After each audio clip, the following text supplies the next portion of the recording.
오케이. 구독 준비 열심히 하고 계시죠? 네. 자, 오늘은요, 자, 1분간만 짧게. 자, 20대, 그리고 30대 초중반 무주택자이신 분들, 그럼에도 불구하고, 한번, 재테크를 통해서 부자가 되려고 하시는 분들, 어떻게 집을 마련해야 되는지 고민이신 분들한테 한번, 제가 그때 당시로 돌아갔으면 어떻게 했을까, 한번 제 생각나는 대로 한번 말씀 한번 드려보도록 하겠습니다. 뭐 대부분 유튜브라든가 이런 재테크 공부들은 이미 한번 부동산을 한번 투자해 보신 분들이 관심을 갖고, 무주택자이신 분들은 쉽게 관심을 가지지 못하죠.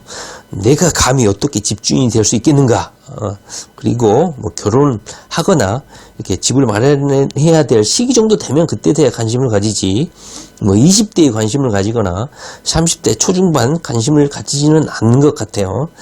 자, 그런데 제가 다시 20대로 돌아간다, 30대 초로 돌아간다, 그러면 어떻게 했을까? 저는 무조건 죽이 되든 밥이 되든 오피스텔이라도 한 채 샀을 것 같아요.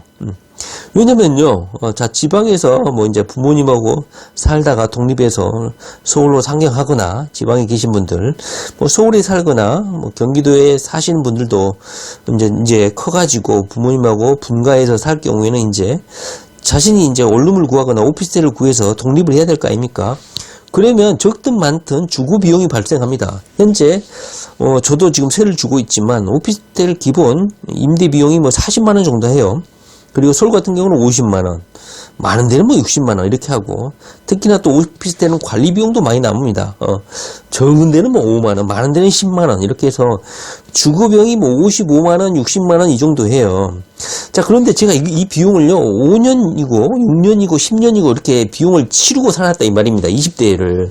지금 생각하면 참 후회되는 대목이 아닌가 싶어요. 여러분들도 가끔은 아마 그런 생각을 했을 거예요. 정말 이거 돈 아깝다. 이 비용을 좀 절약했으면 얼마나 좋겠냐 하면서, 뭐 대학생들은 기숙사에 들어가기도 하고, 뭐 학자금 대출도 받기도 하고, 장학금에 목숨 걸기도 하고 그러잖아요. 이제 그래서 대학교를 졸업하고 이제 사회에 나가서 이제 본격적으로 돈을 벌기 시작할 텐데, 그때 당시에는 미처 이런 생각 자체를 못 하는 거야.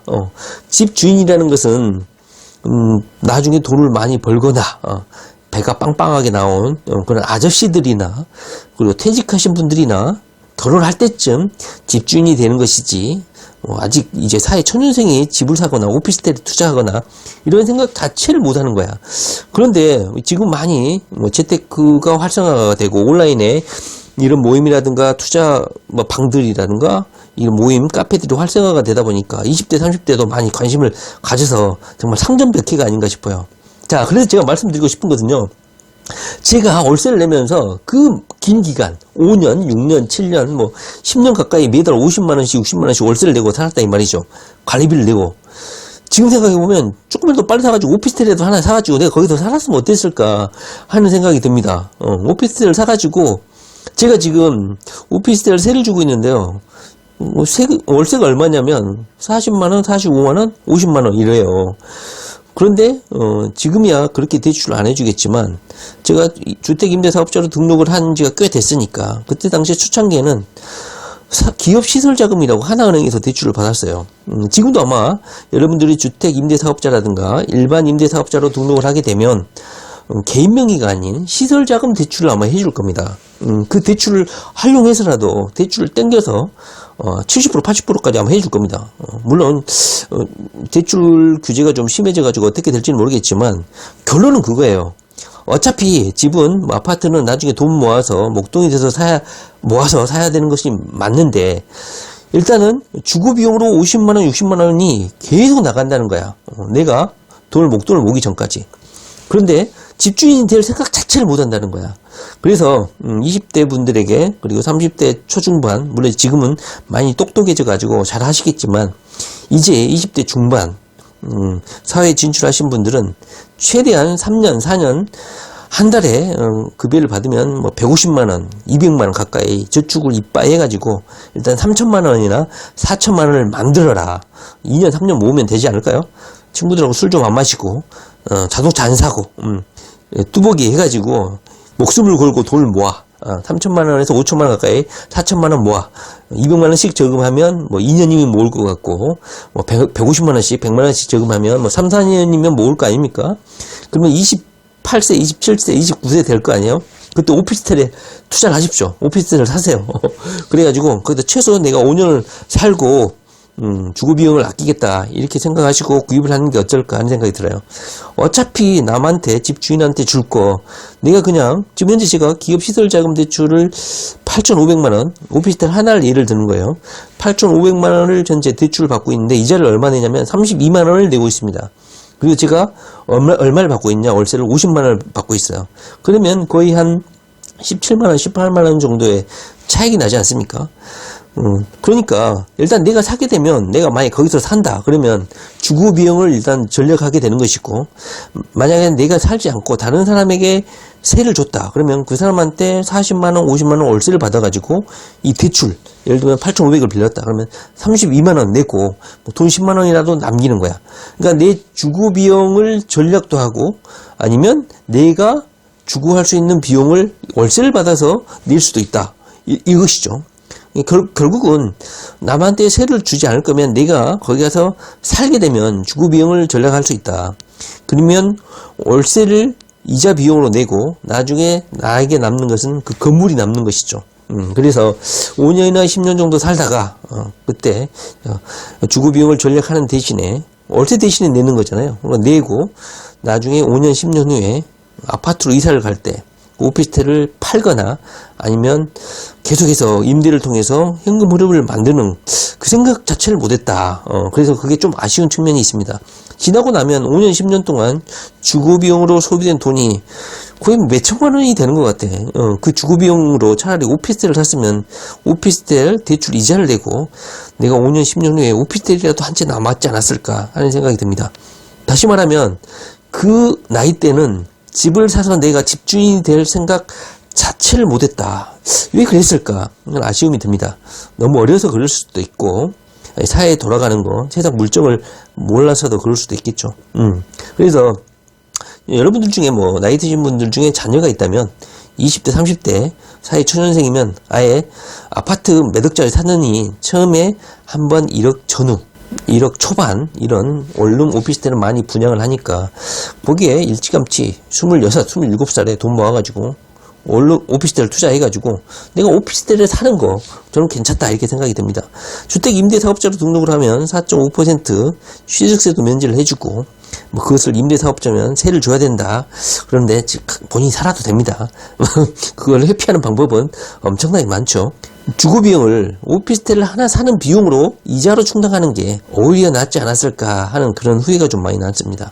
그리고 또 결정적인 건 뭐냐면요, 그 젊은 나이에 20대에 오피스텔을 사게 되면요, 집주인의 마인드를 가지게 됩니다. 집주인하고 임차인의 사고방식은요 180도 다르거든요.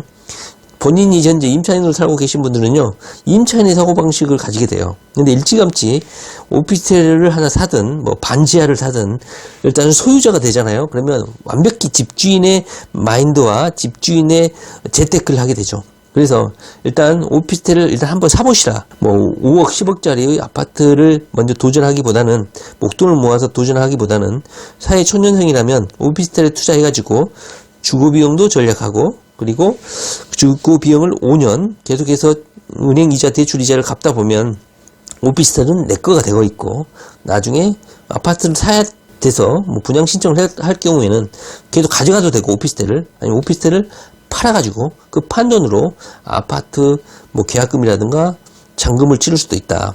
그래서 최대한 집주인이 빨리 되는 거, 그것이 20대, 30대로 돌아가면 해보고 싶었고 약간 아쉬운 점이 아닌가.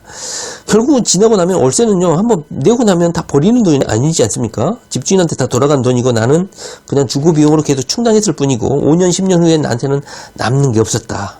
그리고 집주인이 될 생각 자체를 못했다는 거, 그게 좀 아쉽지 않나 하는 생각이 듭니다. 그래서 현재 20대 사회 초년생이거나 30대 초반이신 분들은 계속해서 목돈을 모아서 아파트 분양 신청을 하는 것도 좋겠지만, 한 4천만원, 5천만원, 3, 4천만원 모아가지고 오피스텔 내 거 하나 사게 되면 집주인이 이런 것이구나. 저도 지금 생각이 나는데, 제가 처음 아파트를 매매하고 나서 세를 줄 때 거기에 들어와서 사신 분이 50대였는데 새파랗게 젊은 사람이 집주인으로 나타나니까 아마 깜짝 놀라셨던 그 기억이 납니다. 집주인이 되면요, 집주인의 사고방식과 그 다음에 어떻게 해야 돈을 굴리고 모으게 되는지 초미의 관심사를 가지고 재테크 공부를 하게 되고 부동산 공부를 하게 된다는 것이죠. 자, 오늘은요, 생각나는 대로 제가 20대, 30대 초반으로 무주택자로 돌아간다 그러면 일단 3, 4천만 원, 5천만 원 모아가지고 오피스텔, 원룸인 오피스텔 한 채라도 사가지고 주거비용을 최대한 절약하고 내가 거기서 살겠다. 살든지 아니면 세를 줘가지고 월세를 받고 그 월세 받은 걸로 내 주거비용을 충당한다든가 이렇게 하지 않았을까 하는 생각이 듭니다. 본인이 오피스텔을 분양받아가지고 일반 임대사업자로 등록하거나 주택 임대사업자로 등록해가지고 세금을 공제받는다든가, 편법이라면 편법이죠. 본인이 거기서 살면 안 되잖아요. 임대사업자로 등록을 하면. 근데 본인이 살아도 가족의 이름으로 전입을 시켜도 아무 문제 없습니다. 그런 것을 찾아보면 다 나와 있으니까. 하여튼간 20대 그리고 30대 지금이야 다들 똑똑해졌지만 무주택자이신 분들은 오피스텔이든 무엇이든 반지하든 빌라든 저는 오피스텔을 추천합니다. 깔끔하거든요. 세도 잘 나가고 투자하셔가지고 집주인이 돼보셔라. 젊은 집주인이 한번 돼보시라. 이 부분 한번 말씀을 한번 드려봅니다. 중문부가 했죠. 다시 돌아가면 어떻게 한다고요? 돈 모아가지고 첫 스타트를 집주인으로 시작하겠다. 이런 한번 아쉬움이 좀 있어서 말씀 한번 드려봤습니다. 네, 부동산 공부 열심히 하시기 바랍니다.